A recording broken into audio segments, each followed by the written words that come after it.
Mesdames, Messieurs, bonjour et bienvenue sur Entretien du jour.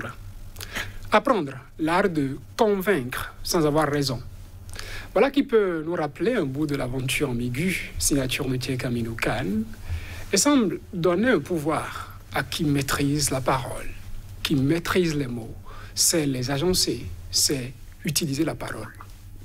Il y en a donc qui, dès qu'ils prennent la parole, tout le monde est en admiration.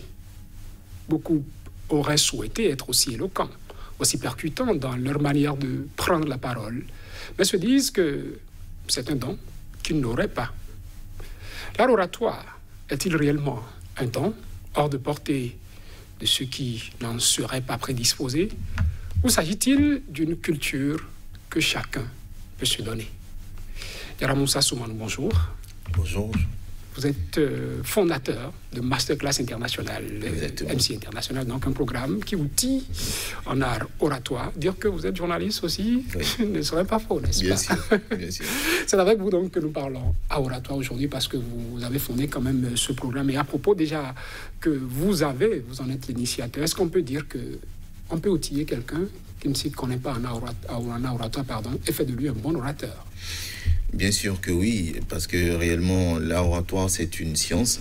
C'est une science qui donne une certaine capacité, une certaine compétence sur l'art du discours, l'art de prendre la parole en public, l'art d'agencer les mots, l'art de pouvoir convaincre, quelle que soit la personne que vous avez en face, quel que soit votre public, quel que soit votre auditoire. Et c'est un art qui s'apprend en ce sens que ça a des techniques qu'on peut mettre à la disposition de n'importe qui.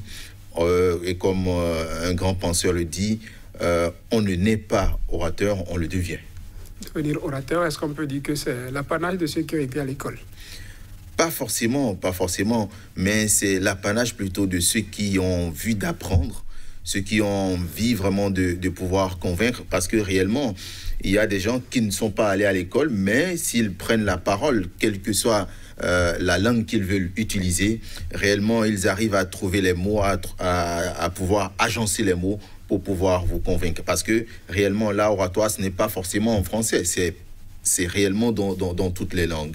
Et l'art oratoire, c'est cette capacité-là à pouvoir agencer les mots, à pouvoir convaincre son auditoire, son vis-à-vis, son interlocuteur. On peut aller à l'école sans être un bon orateur. Exactement. Si ça ne s'apprend pas qu'à l'école, où est-ce qu'on peut l'apprendre, entre autres, à être un bon orateur? Alors, on peut l'apprendre réellement avec les structures aujourd'hui qui se mettent en place.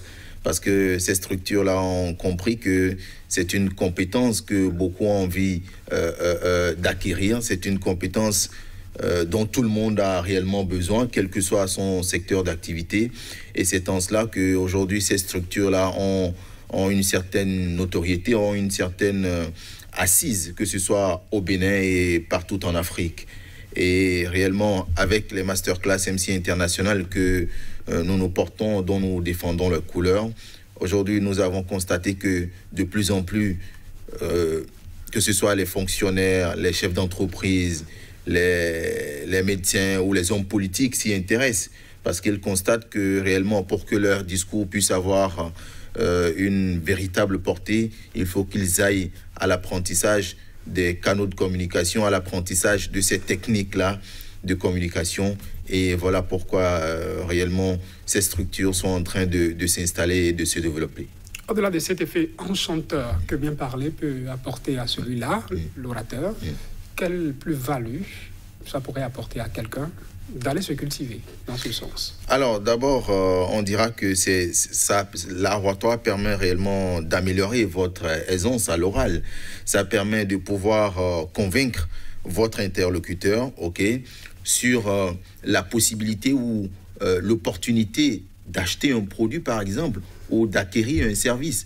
Parce que lorsque vous rencontrez un vendeur dans la rue, vous ne connaissez pas le produit qu'il est en train de vendre. S'il n'a pas cette capacité-là à pouvoir vous montrer l'utilité de ce produit-là ou de ce service, vous n'allez pas acheter réellement.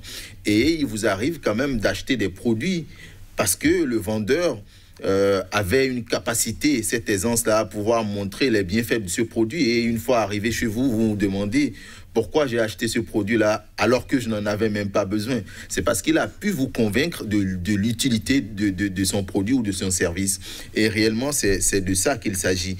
Que ce soit les hommes politiques, que ce soit les commerciaux ou tous les secteurs d'activité ou tous les professionnels des secteurs d'activité ont besoin vraiment d'aller à la rencontre de cette science-là que constitue l'art oratoire. Ça permet également de réussir vos interventions, d'acquérir une posture, une belle posture d'orateur ou d'homme politique. Ça permet également d'améliorer votre personnalité. Parce que c'est important. Lorsque vous êtes un homme politique qui n'a pas cette capacité-là à manier la parole, c'est difficile de pouvoir convaincre vos mandants. Vous voyez? Et donc, c'est important. Lorsque vous êtes un élu local ou un député ou un ministre et que face à vos collaborateurs, vous n'avez pas cette capacité-là à pouvoir leur montrer l'utilité d'un programme ou d'un projet que vous portez, forcément, ils ne vont pas vous soutenir. Donc, c'est en cela que l'art oratoire est important pour les hommes politiques. Ça permet également de mieux se positionner. Lorsque vous allez, par exemple, à un entretien, forcément, vous avez déjà pu engranger certaines étapes de ce recrutement-là. Et lorsqu'on vous reçoit en tête-à-tête, c'est l'occasion de pouvoir convaincre que vous avez les compétences, que vous avez la possibilité d'apporter quelque chose à la structure qui veut vous donner l'opportunité de pouvoir exercer. Et en ce moment précis, on n'a pas besoin de savoir qui était, par exemple, major de sa promotion, qui était le dernier de la promotion. Dès lors que vous avez tous pu acquérir votre diplôme, le diplôme pour lequel vous postulez, et là, on a besoin maintenant de savoir qui a cette capacité-là à pouvoir montrer son importance dans notre structure, et c'est en cela que l'art oratoire a une importance capitale. Ça permet enfin vraiment de pouvoir booster son personal branding. Le personal branding, c'est cette qualité-là ou cette image-là que l'on a la possibilité de pouvoir vendre, et que même si une personne ne vous a jamais rencontré, qu'elle puisse vous donner une certaine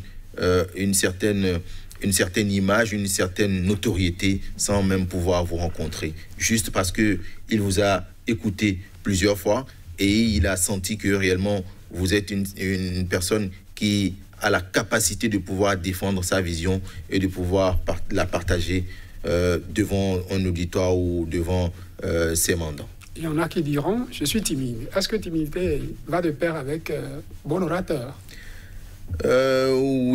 Oui, ça va de pair également, parce que réellement, aujourd'hui, ceux qui constituent les plus grands orateurs, quand vous les écoutez, quand ils parlent de leur parcours, ils disent réellement qu'ils ont été de gros timides. Vous voyez? Donc, on estime que la timidité, c'était un état d'esprit qu'ils ont pu transcender pour avoir cette carapace-là de bon orateur. Et à chaque moment qu'on leur donne la parole, cette timidité-là revient, mais pour eux, ça devient un challenge qu'ils ont le devoir donc de transcender. Voilà pourquoi ils deviennent de bons orateurs. Et les psychologues disent également que lorsque vous êtes en face vraiment d'un public, forcément, il y a ce qu'on appelle les testostérones qui constituent les hormones de la puissance, et le cortisol qui constitue les hormones de la peur. Et vous avez le devoir donc de pouvoir faire en sorte que les testostérones puissent monter et que les cortisols puissent descendre. Donc c'est un challenge chaque fois que vous avez le devoir de prendre la parole. Et ce challenge-là, ça vous motive et ça vous galvanise à pouvoir donner le meilleur de vous-même. Est-ce qu'on peut prescrire l'art oratoire à un timide pour que la personne sorte de sa timidité alors? Bien sûr, bien sûr. Et réellement, c'est pour ça d'ailleurs que la majorité de ceux que nous recevons dans nos masterclass disent réellement que c'est ce côté-là qu'ils veulent chasser d'eux. Ils ont déjà la compétence, mais il faut pouvoir partager cette compétence-là avec les autres. Il va falloir qu'ils puissent vraiment transcender cette timidité-là pour montrer qu'au-delà du timide qu'ils sont, ils ont des capacités qu'ils veulent faire valoir. Je disais en introduction que, bon, oui, je parlais de ceux qui savaient maîtriser les mots, savoir agencer les mots. Oui. Et convaincre, là, oratoire, ce n'est pas que les mots, il y a aussi le silence qui participe à convaincre quelqu'un que l'on a en face. Est-ce que dire ça, c'est faux? C'est vrai, en ce sens que non seulement quand on parle de l'art oratoire, il y a ce qu'on appelle la gestion des silences. OK? Parce que lorsque je m'exprime, il y a un moment donné, il y a des moments où j'ai le devoir de pouvoir mettre du silence, mettre des pauses, mettre de la respiration au bon moment, au bon endroit. Et donc, c'est tout ça là que constitue la science qu'est l'art oratoire. OK? Et il ne s'agit pas de se focaliser ou de se cramponner dans un silence notoire, mais il va falloir gérer ce silence-là. OK? Les pauses également doivent être gérées et gérer la façon de pouvoir s'exprimer. Est-ce que ceux qui viennent à vous, par exemple, réussissent toujours leur objectif en venant à vous? Ou est-ce qu'il y a des gens qui, malgré tout ce qu'on essaie de leur donner, ils n'arrivent toujours pas à approprier des notions? Non, ça n'existe pas. Ça n'existe pas seulement. Il y a une différenciation à faire. Parce qu'il y a des gens qui ont besoin de 3 mois pour pouvoir être le bon orateur, parce qu'ils avaient des prérequis. OK? Mais d'autres ont besoin de 6 mois, de 9 mois ou d'1 an. Vous voyez, ça dépend donc du temps que ça prendra pour faire de vous un orateur. C'est dans cela que nous avons une différenciation. Sinon, lorsque vous décidez d'aller au contact de cette science-là que constitue l'art oratoire, forcément, vous avez gain de cause. Des exemples de personnes qui ont quand même marqué de par leur manière de parler, vous en avez à partager avec nos téléspectateurs, on ne sait jamais. Nous avons un modèle que nous connaissons tous, c'est Barack Obama, dont si vous lisez son premier ouvrage, à savoir Les rêves de mon père, quand il parle de lui-même réellement, il dit qu'il était un gros timide et que c'est parce que sa maman a décidé de lui faire apprendre par cœur les discours de Martin Luther King qu'il a pu développer ce côté-là d'orateur en lui. Et donc c'est très important. C'est la preuve que réellement tout le monde a le devoir d'aller à l'apprentissage de l'art oratoire et que c'est un art qui est ouvert à tous. Merci à vous, Diarra Moussa Soumanou. Je rappelle, vous êtes fondateur de Masterclass, MC International. On a parlé avec vous de l'art oratoire et je vous demandais des modèles pour que ceux qui nous suivent, même sans aller à des classes de formation, puissent se dire, telle personne parle bien et je veux l'imiter en quelque sorte. Mesdames, messieurs, c'est tout pour cet entretien du jour. Merci de nous avoir suivis.